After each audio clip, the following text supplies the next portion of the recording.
Okay, 7th grade, this is it. This is the last video that I'm making for you. I don't know if you've seen many of them, but hopefully you're at least watching the ones that go with the quizzes. But this is it. And I hope to never have to do this again. Okay, so fingers crossed I don't have to do this again. All right, this quiz has to be finished by May 22nd. All of your work has to be finished by Friday, May 22nd. I have to do grades. Your stuff has to be turned in, okay? I can't have stuff straggling in. All right, we got this. This quiz is not overly difficult, okay? So let's go through it, take some notes, and then when you go take the quiz, you'll be ready to roll. Okay, a bag contains blue, red, and green marbles. Paula draws a marble from the bag and records its color and puts the marble back in the bag. Then she repeats the process. The table shows the results of her experiment, okay? So she kept putting these back and pulling them out, and this is what she had. Based on the results, which is the best prediction of how many times Paula will draw blue or a red marble? Okay, so I've got to combine these, right, in 500 trials. So I know what blue is and I know what red is, so I can combine them. What I don't know is how many trials is this, so I need a total over here. Okay, what's my total? I can tell by looking at it. I know what the total is. Write that number down. Now, I'm going to do red or blue. So I'm going to add these together, red and blue. What would that be? 44 out of the total. And then I'm going to set it equal to 5,000. Okay, and I want to see which one of these matches, right? So I'm going to have equal fractions. It's not going to be, it's not going to come out, well, no, what's my total? 30.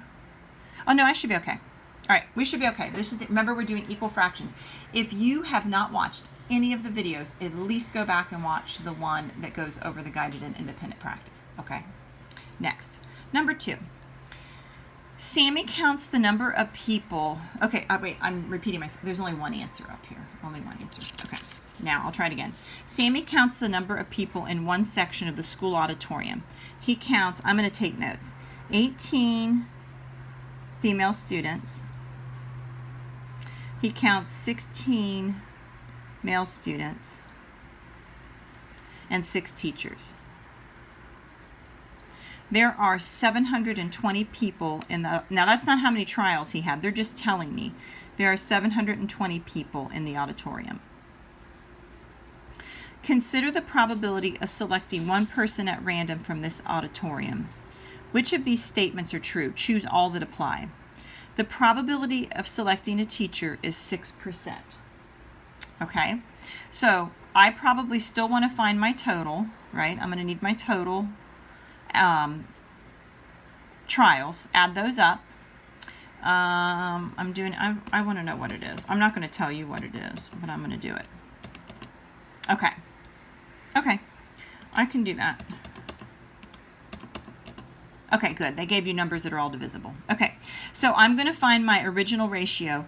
One person, consider the problem. Oh, so we have to check these.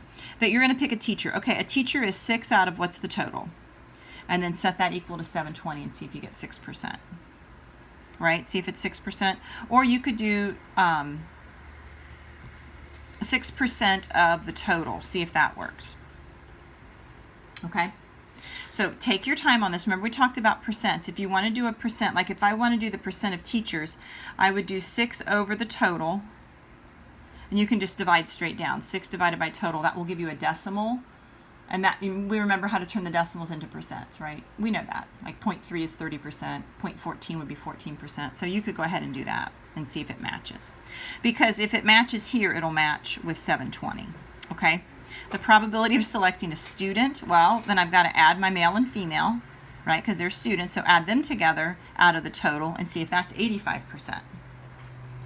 The probability of selecting a male student, so the boys are 16 out of the total. See if that's 32%. Probability of selecting a female. Okay. A spinner is divided into 5 sections labeled A, B, C, D, and E. Okay.